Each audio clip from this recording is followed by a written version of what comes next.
بارے میں ان کو دعا کرائی ہے، اور وہ نقوی سیدہ ہے اور کافی سارے ان کے مسائل ہیں. میں نے ان کو کہا تھا مجھے ساری ڈیٹیل بتائیں تاکہ میں ڈسکس کروں، کیونکہ جو میں ان کو بتا رہی ہوں وہ مان تو رہی ہیں اسی طریقے سے، لیکن نکل نہیں پا رہی ہوں اس ساری سچویشن سے. تو انہوں نے بتایا کہ دعا بھی کی ہے، سورہ رحمان سنی بھی ہے، اور اپنی بھی مسائل بہت صحت کے بہت سارے ان کے آپریشنز 2-3 سرجریز ہوئی ہیں، بیٹھ بھی نہیں سک رہی، اتنی حالت خراب ہوئی ہوئی ہے. اور پھر بتاتے بتاتے کہا ہے کہ جی بیٹی جو ہے وہ چھت سے گری، اس کی فریکچر ہو گیا، کہ بڑی منت و مرادوں سے بیٹیاں ہوئی تھیں 2، اور ایک بیٹی جو ہے اس کی بھی کوئی شادی اس طرح سے ہوئی ہے کہ وہ نہیں مل پاتی اب ان سے، اور بیٹوں کے بھی مسائل، اور گھر میں اس طرح کے جو بھی کام تھا وہ سارا بالکل فلاپ ہو گیا، اور فائنینشلی بھی بالکل ایسے کولیپس کر گئے میں. صحت خراب، گھر میں اس طرح جس طرح کوئی جادو کا اثرات اور کچھ چیزیں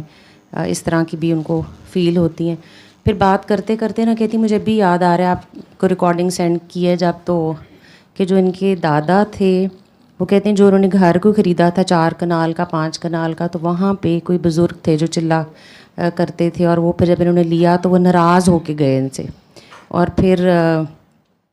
تو ان کے کہتی ہیں والد، چچا اور پھپھو، تو ایک ہی ٹائم پہ مطلب ایک ہی طریقے سے طبعی موت ہوئی ان کی، لیکن ایک ہی طریقے سے وہ اس دنیا سے چلے گئے کافی مطلب ینگ ایج میں. اور پھر آگے سے کہہ رہی ہیں کہ وہ چیزیں چل رہی ہیں کہ جس طرح پھپھو ہے تو ان کی بیٹی ہے تو ان کو بھی مطلب ڈیورسز بھی ہو رہی ہیں فیملی میں، اور اسی طرح ساری جو ان کی سائڈ کے لوگ ہیں وہ سفر کر رہے ہیں اس چیز کو. تو اب یہ ہے کہ وہ اسٹک ہوئی ہوئی تھی، مطلب جو بھی ان کو پڑھائیاں، ان کے گھر میں مجالس بھی ہو رہی تھیں اور سارا کچھ چل رہا تھا، لیکن اب ساری چیزیں جو ہیں وہ اس حد تک آئی ہوئی ہیں. تو پھر میں نے کہا تھا میں ڈسکس کروں آپ سے. ان سے کہیں کہ وہ دادا تو فوت ہو گئے ہوں گے جی، وہ گھر ابھی بھی ان کے پاس ہے. ہاں جی، اس گھر میں وہ جگہ دیکھیں کہ وہ کون سی جگہ ہے جہاں انہیں بہرحال کوئی ان یوزول ایکٹیویٹی فیل ہوتی ہے. کسی کمرے سے اگر ڈر آتا ہے وہاں کوئی بھی نہیں سوتا، یا جو کوئی بھی اس کمرے کا واش روم یوز کرتا ہے بیمار ہو جاتا ہے، گرتا ہے، چوٹ لگتی ہے یا کچھ ہوتا ہے. وہ چلا گاہ کسی بھی بزرگ کی ہوگی یا نیچے تربت ہوگی، ٹھیک ہے. وہ چلے چلے کوئی نہیں گئے ہوں گے، وہ جگہ انہوں نے خریدی، ٹھیک ہے. اور وہاں وہ گھر والے نے بھی بتایا ہوگا کہ یہ جگہ جو ہے لوگوں کے اپنے کنسیپٹ ہوتے ہیں، کوئی کہتا ہے جگہ پکی ہے، ٹھیک ہے، وہ جی ایتھے باہرلیاں شیواں رہندیاں نے، ٹھیک ہے. کوئی کہتا ہے جی ایتھے کوئی اثرات ہی گئے.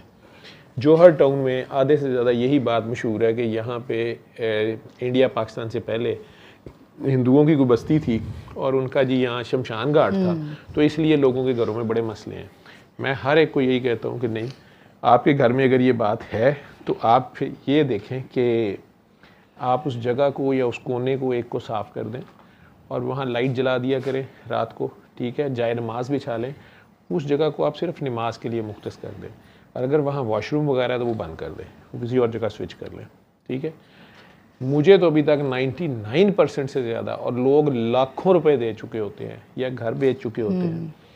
اور یا عام لوگوں کو بلوا کے عملیات کرا کے جن نکال رہے ہیں، جی گھر میں یہ ہو گیا وہ ہو گیا، لیکن صرف اتنے سے سٹیپ کرنے سے ان کا مسئلہ حل ہو جاتا ہے. دوسرا، ان کے کیس میں تو سید ہو گئے یہ، ٹھیک ہے، اور وہ کہہ رہی ہیں نا جی ہمیں لگتا ہے گھر میں جادو کے اثرات ہیں. مجھے ترس آتا ہے جب سید یہ کہتے ہیں، ایسا ہوتا نہیں ہے، ٹھیک. تو وہ نقوی سادات ہیں، انہیں کہیے کہ وہ جس جگہ پہ ان جادو کے اثرات لگ رہے ہیں نا، اس جگہ کو صاف کر دیں،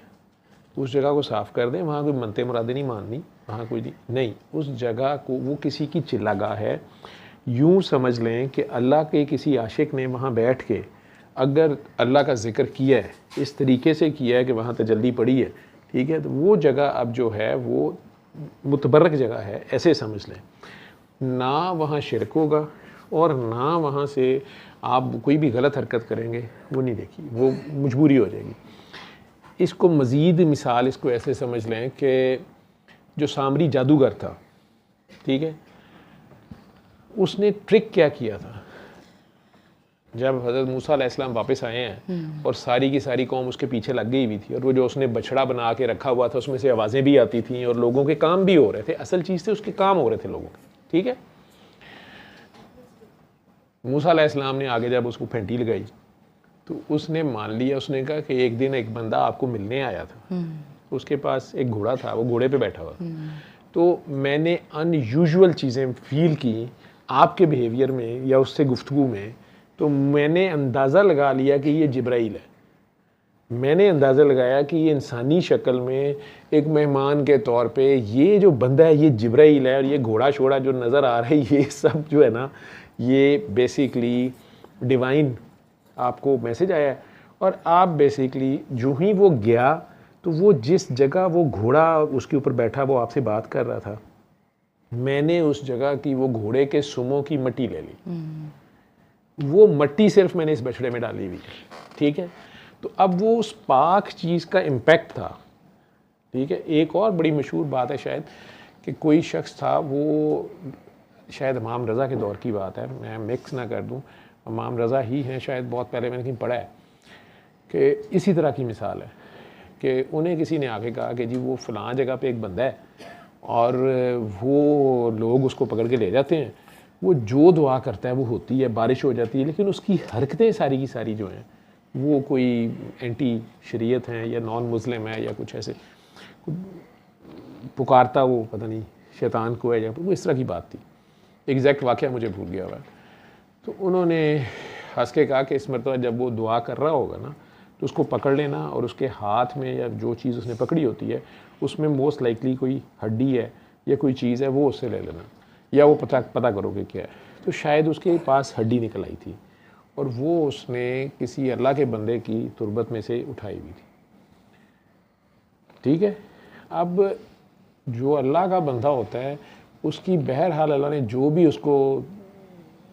برکات اس میں ڈالی ہوتی ہیں یا اس کو طاقت دی ہوتی ہے یا ایکسٹرا کرامات اس کی ہوتی ہیں, وہ تو دیکھنے میں اس کے جسم پہ بھی, اگر گھوڑے کے پاؤں کے نیچے کی مٹی کے یہ اثرات ہیں, ٹھیک ہے, تو جو ہے ہی مومن, کعبے سے زیادہ حرمت ہے مومن کی, تو اس مومن کے جسم کی بھی وہ ہڈی کہیں سے اٹھا لایا ہوا ہے, ٹھیک ہے. اسی کا واسطہ دے کے پتہ نہیں وہ بارش کرا لیتا تو کیا کر رہا تھا, سامنے وہ اپنا کوئی ریلیجن کی بات کرتا تھا یا جو بھی تھا. تو کہنے کا مقصد یہ ہے کہ جس جگہ پہ وہ کسی عاشق کی ان کے گھر میں وہ جگہ تھی, یہ جو آپ کو سٹوری سنا رہی ہیں یہ ایسے نہیں ہے,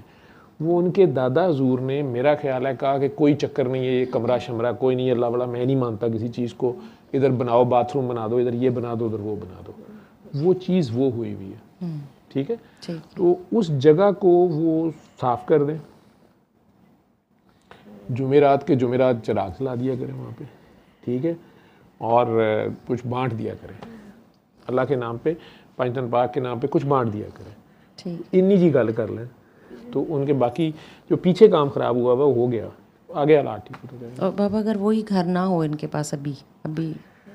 وہ گھر اگر ان کے پاس نہیں ہے, نہیں ان سے آپ کو پوچھنا پڑے گا, میں پوچھ لوں گی, اگر وہ گھر ان کے پاس نہیں ہے اور ابھی تک یہ حال ہے, پھر انہوں نے ٹھیک ٹھاک بدتمیزی کی ہوئی ہے, ٹھیک ہے, پھر انہوں نے وہ گھر ہی نہیں اس کو ڈسٹرائے کیا اس جگہ کو, یا کسی کی تربت تھی پرانے زمانے میں, نہیں ابھی بھی ایسے تھا. ماڈل ٹاؤن میں ایک دو گھر ہیں جہاں پہ وہ کوئی اللہ کے بزرگ پردہ کر گئے, انہوں نے اس گھر کے اندر ہی ان کے گھر والوں نے انہوں نے کہہ دیا کہ میری تربت یہیں بنا, وہ وہیں پہ بنی ہوئی ہے ان کی تربت. اب کل کو کوئی وہ گھر خرید لے اور وہ آگے کہے کہ نہیں یہ تربت اٹھائیں یہاں سے, یا میں نے تو یہ گھر خرید لیا میں کیا کروں, وہ اگر اللہ کا عاشق ہے بندہ تو وہ تربت تو وہاں سے نہیں ہٹے گی, ٹھیک ہے. ہاں وہ اس علاقے کی اتنی سی جگہ کی تعظیم کرے, کچھ نہ کرے, بس اس کو رہنے دے, نہ چھیڑخانی کرے, ٹھیک ہے, نہیں تو بھگتے, وہ ایسے ہوتا ہے. یہ بزرگان میں بھی فرق ہے, یہ بھی میں آپ کو بتا رہا ہوں, ٹھیک ہے. تو پھر میں ایک دفعہ ان سے پوچھوں, پھر میں کر لوں ڈسکس کے, میں نے تو آپ کو بتا دی ہے جو بات تو آنی, ٹھیک ہو گیا, ان سے وہ کہانی پوری سن لیں, آپ کو جواب مل جائے گا, ٹھیک, میں نے بتا دیا آپ کو, ٹھیک ہے. ٹھیک, ہاں جی. صلی اللہ صلی اللہ صلی اللہ صلی اللہ صلی اللہ شفیعنا صلی